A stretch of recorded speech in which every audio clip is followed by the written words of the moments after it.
So now what I decided to do is show you on this side of her face, I put the 03 that we kind of thought was a close match next to the N3, which was the close match as well. So you can see here, this one really is showing up very yellow, and this one is still my favorite choice, the N3.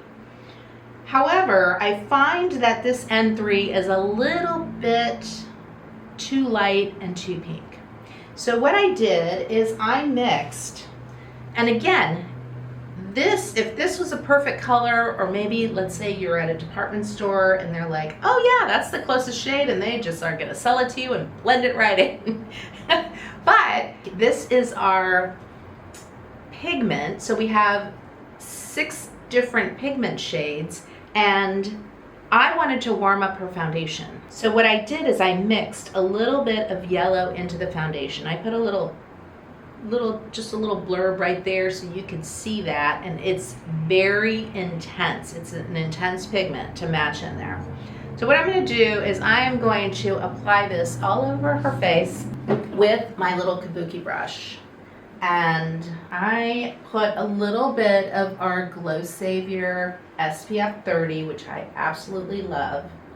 And I take the kabuki brush. I don't need to add a lot of product at all because Perfecta Base really has a lot of coverage, and you don't want your foundation to look masky either.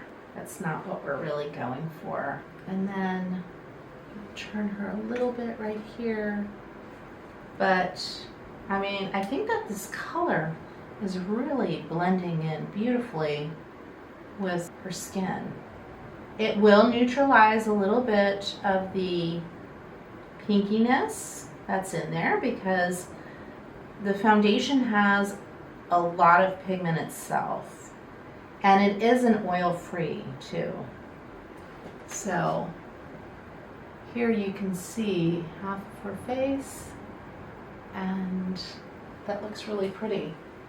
Another thing too that I love about Perfecta Base is that it really just makes your skin look nice and flawless on camera. And this little brush makes the job easy, so you can just apply it and buff it out like a kind of like an airbrushed type of look. And I still have a little bit right there left.